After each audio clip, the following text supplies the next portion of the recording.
आप शेख हसीना को ऐसा कर लिए कि बांग्लादेश को भूल गए, शेख हसीना को याद कर लिए।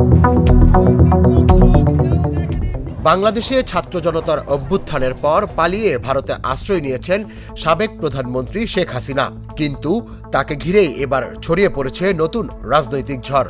মুখ খুলেছেন ভারতের আলোচিত সাংসদ ও মজলিসে ইত্তেহাদুল মুসলিমিনের প্রধান আসাদুদ্দিন ওয়াইসি। বাংলাদেশ हमारा पड़ोसी है।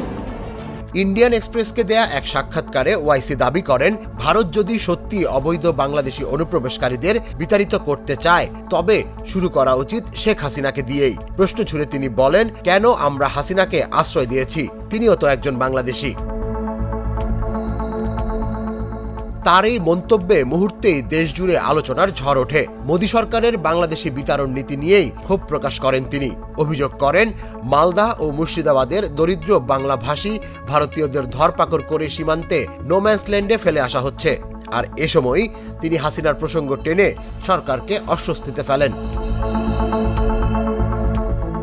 ওয়াইসি আরো সতর্ক করেন, বিহারে চলমান ভোটার তালিকা সংশোধন প্রক্রিয়া প্রকৃত নাগরিকদের নাগরিকত্ব প্রশ্নে ফেলে দিতে পারে। তার আশঙ্কা, বিশেষ করে মুসলিম ভোটারদের নামই বেশি বাদ পড়ছে।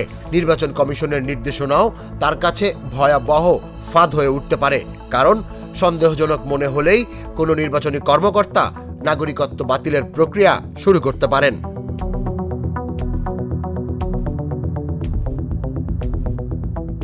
তিনি স্পষ্ট করে বলেন, ঢাকায় ঘটে যাওয়া গণ অভ্যুত্থান ভারতকে মেনে নিতে হবে।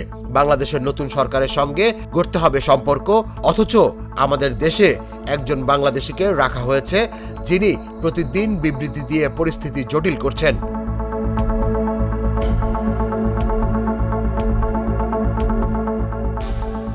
ওয়াইসির এই বক্তব্য শুধু ভারতের রাজনীতিতেই নয়, আন্তর্জাতিক কূটনীতিতেও নতুন প্রশ্ন তুলেছে। শেখ হাসিনার আশ্রয় কি ভারতের জন্য নিরাপত্তা নাকি রাজনৈতিক দায়ে পরিণত হচ্ছে? আর সত্যিই কি তাকে ঘিরে শুরু হতে পারে বাংলাদেশি বিতাড়নের নতুন অধ্যায়? তুষার ইসলাম, জাগো নিউজ।